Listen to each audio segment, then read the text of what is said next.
Hi Gemini, this is Tanya from Love Buddha Tarot, back with your September monthly. It's a little bit late. I apologize for that, but better late than never. So Gemini, before I start, I just want to say if anybody does want a personal reading with me, the link is below in the description. So please click on that. It'll take you straight through to my booking system, and you will, sorry, I've just seen that message there, and it's all pretty straightforward from then. Okay, so if you do want to read, that's how you can do it. I swallow cum. I love you so much. Oh, thank you. I've just been talking to my flatmate. He's helped me with the website and everything, and I've just been saying how, the messages that I get really, it's amazing. Thank you. So I love yous lot as well. It's great. So thank you. I swallow cum. All right, okay, yeah, you've wanted me to do that, right? Okay, I get that. That once happened with me when I was teaching as well, and they done a superhero, and one of them was called Mike Hunt. They were wanting to say, so yeah, I don't know how old you are, but it's that was childish. I fell for it. I hope that has tickled you there. Okay, but like I say, this is getting on to more lighthearted stuff. Okay, so Gemini Princess, hi Jennifer. Right, okay, so I don't know, you carry on like that, and I will just block you from the channel. Okay, right, so Gemini, we've just had this Virgo moon last night. I don't know how many of you are feeling the effects of it, but there's quite a lot of introspection going around. Okay, so what I'm going to do straight away is I'm going to get straight on with what I'm picking up psychically for you, okay, and see how that resonates, and then I will do your tarot reading like I always do. Okay, so the first thing that is coming in psychically for you, Gemini, is I really feel a change in the way that you look at things. Okay, this is a change in perspective. Now, it's funny, there was something quite similar with Aries just before, but it's almost like I feel there's a lot of reminiscent, a lot of, like I say, with this introspection, it's you're going back, you're thinking about people that have been in your life, people that are no longer there, maybe things that happened in childhood. It's a very like yesteryear feeling I'm getting. And what they're saying to me here is that everybody who comes into your life, whether good or bad, whatever you perceive it, acts as some type of mirror. Okay, so they're a reflection of ourselves. A lot of times when we're on a different vibration, we can reflect what we don't want. We can bring that in. And if we get really irritated over, one particular person or something like that, it's almost like, what do I see in them that's in me that I don't want to acknowledge? Okay, so everybody works as a mirror, and this isn't always in a bad way. This isn't always in a bad way, this is actually sometimes in a good way. At the moment, I was talking to a friend of mine the other day, and there's a group of girls who we're all kind of working together. You will meet some of them shortly as well, but that's all exciting over the next couple of weeks. But what we are doing is, we're seeing qualities in each other that we need to nurture within ourselves. So it's a really, really nice mix. That is a nice reflection, because it's teaching us in a very gentle way that, what, I want to be more like that person. What can I do, to get them? What can I do to actually step into that a little bit more, so sorry, I've got that. So this is what is coming up, I think, for a lot of people. Sorry, Jennifer, what about the ones we were trying to get out of our lives? Well, the thing is, we can get anybody out of our life if we want. We just don't engage. And again, this is quite similar, quite interesting, because the thing is, a lot of times, by, they say, even telling the stalker to fuck off, the stalker sees that as I love you. So it's engaging. If we don't really want anybody in our lives, we can say to them, look, that's it. And they will eventually get sick. Or if they carry on and it becomes stalker stuff, then we can get the authorities involved, so there's always a way. There is never we never come up against sort of shut doors with this, you know. Even people that have been in massively abusive relationships and things like that, they can find a way out, you know. There's refuges, there's all of this, you know. I don't want to make this too heavy, because this is quite not a light-hearted look at it, but it's quite a nice way to look at it. And it's saying, you know, we are revolving. It's almost like they're revolving doors, okay? And people will come in and people will go out, you know. And I always say, if somebody wants to come in, let them. If they want to leave, let them, you know. Hold the door open for them. Don't.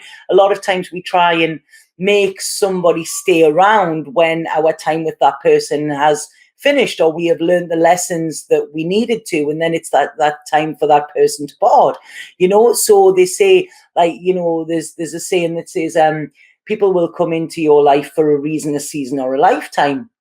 And if there's a reason, it's some need that you have put out to the universe, and somebody will come in, you know, for that reason. You know, some people will stay longer, some people will stay a lifetime, you know, but we never know which person is which. Once we try and figure that out, then it helps us deal with that person, you know, a lot more. I remember I used to cling to people, you know. I didn't like people leaving, and I would do whatever to make them stay. And it was disempowering to me, you know. And now it's kind of like, if somebody wants to go, let them, you know. That's it. We've, you know, honor the time that you've been in your life, even if you've had to learn harsh lessons, you've learned. So there's nothing really to forgive, you know. Let them go with love. And when you do that, then you will find people come in, you know, with love as well. So like I say, there's a lot of reminiscent, I feel, is been coming in at this moment, or it will do this month. And this, I feel, will allow you to look at things differently, okay? When you look at things as everything, I mean, this was in Aries reading, everything was an experience, but when you look at everything as being kind of divinely guided, and everything has been put there for a test, because this is it, you know. We are spiritual beings, and we are put on this earth to learn the lessons that we signed up for before we got here, you know.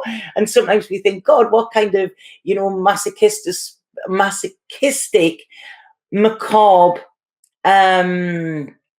trip was I on when I signed that contract, you know.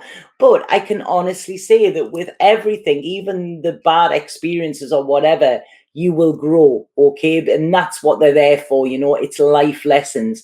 And when we start to look at our world differently, when we start to look at why somebody has been a part of our life differently, you know, and when we change it from why is this happening to me to what is this trying to teach me, we can actually really step into a place of empowerment and understanding that will help us to move on. Okay, so that is what I'm picking up. It's almost like, I don't know if any of you work with angels or anything like that. I'm getting quite angelic forces coming around with this.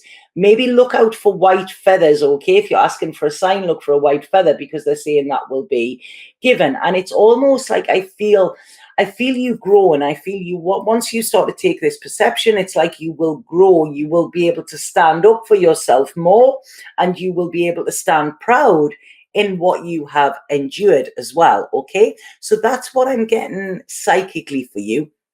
And so here I'm going to look at your tarot here, and the first thing that's coming up is the past, okay? And maybe looking at the past with maybe rose-tinted eyes, okay? So looking at things and thinking what you had then was so much better than what you have now. And I don't think that's the case, because, you know, everything changes, you know. For everything, there's a season, you know. And if we look at the seasons, you know, everything's starting to change now, whether you're in the southern or western hemisphere, southern or northern hemisphere. Sorry, I don't know why I said western. And things are changing, you know. Seasons, we cannot do anything, you know. I mean, they can put a man on the moon apparently, but they cannot stop the seasons, and they cannot change them, you know. So it's almost like once you see things that you know, change is inevitable, this is when you can navigate through it more, like, because they're saying there is changes coming for you, right?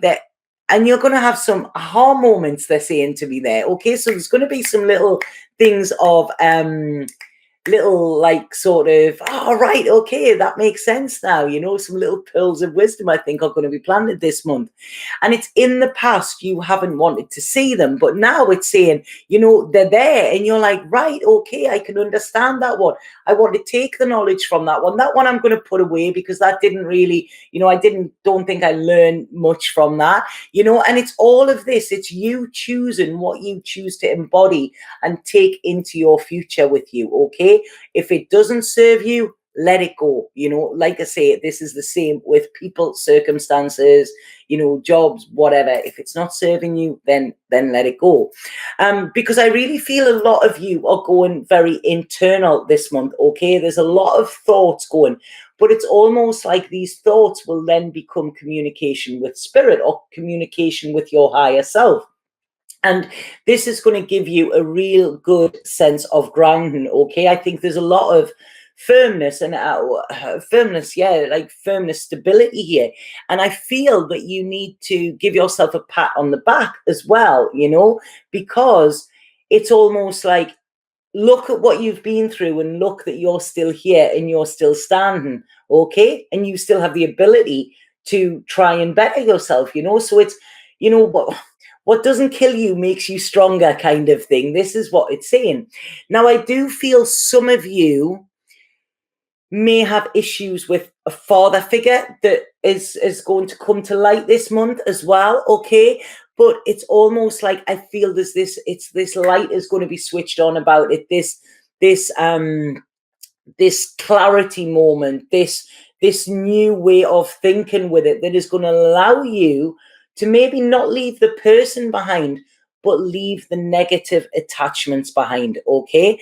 There's this has happened over the last couple of months with me and my father as well, and I had a realization. I thought, God, I was wrong, and I phoned and I spoke to him and I apologized, and I said, I'm so sorry, I've always blamed you for this within me, but I realized now it wasn't you. And although I'd never said it to him, I wanted to express that, I'd had this realization. It made me look at things differently, and it cleared years of karma, and it's beautiful now.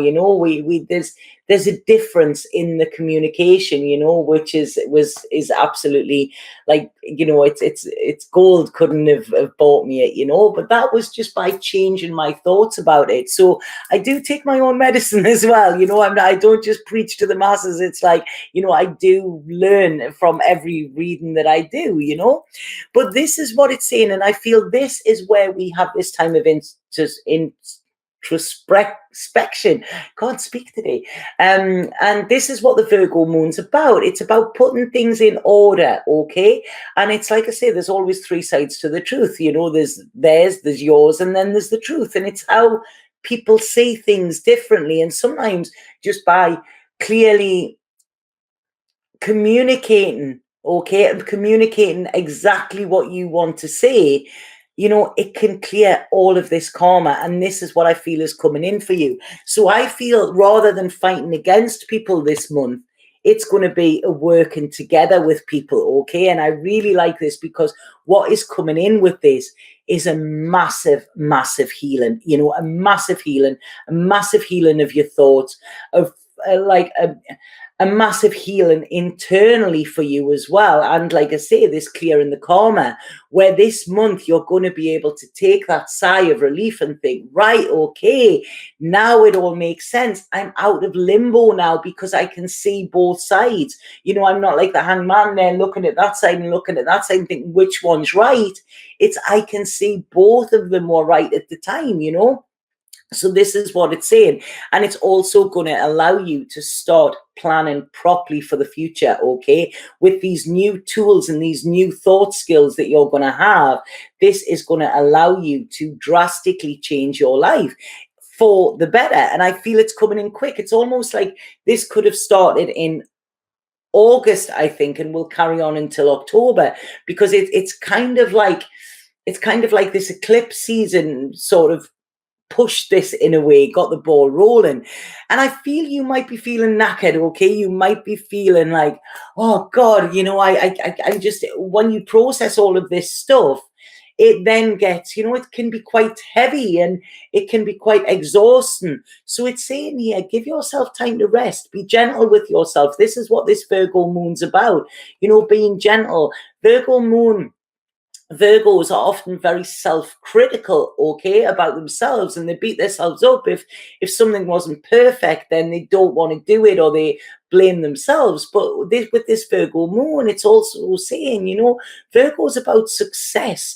Virgo's the nurturer as well, and Virgo is a natural healer. So it's almost like heal thyself. This is what is coming through with this. And you can do that by just simply changing your thoughts, So this is it. There's a lot of security coming in for you here, Gemini, this month. And, a lot of new beginnings. Some of you might be having new ideas. You might be thinking of branching out by yourself with work, doing something you haven't normally done, maybe study or something like that. But it's almost like this newfound self-belief in yourself as well, where you have held back, because I feel in the past you've held yourself back by anxiety and worry that you wouldn't be good enough, and now it's kind of, look at what I've been through, and I'm still here. So it's a real kind of self-praise here. And it's almost, when you do this, the second you step into this is when your fight stops, okay? This is when you can be like, what, this is me telling the truth to myself. I'm being there, all authentic. My heart is light. I went to a full moon ceremony last night, and there was, it reminded me of a tarot card in the Tarot Apocalypsis, and it was the Justice card. And in the card, there is a set of scales, and on one is a heart, and on one is a feather. And apparently the folklore is that when somebody died, they used to go, to heaven or wherever. And what they would do is they would put their heart with a feather on the scales. And if their heart was heavy, because it was carrying a lot of pain and resentments and whatever, then they weren't allowed to cross over, But if it balanced with the feather, if it was light, then they went to nirvana or, utopia, whatever you want to call it. So like I say, this is it, check inside your heart. And is it heavy or is it light? Is there stuff that you're carrying within inside your heart that you could actually let go, and free up some space and make it lighter? So this is the overall theme, I think. Like I say, a lot of people like to watch these videos for relationship stuff and that. And if it comes up, it comes up. But I feel a lot of these readings this month have been very about the self, okay? Which, if we have a look, this Virgo new moon, Virgo associates with the Hermit in the tarot, okay? So it's taken time out. It's taken time for yourself. It's taken time for soul searching, for self-recognition, for clarity, for self-love, for self-care.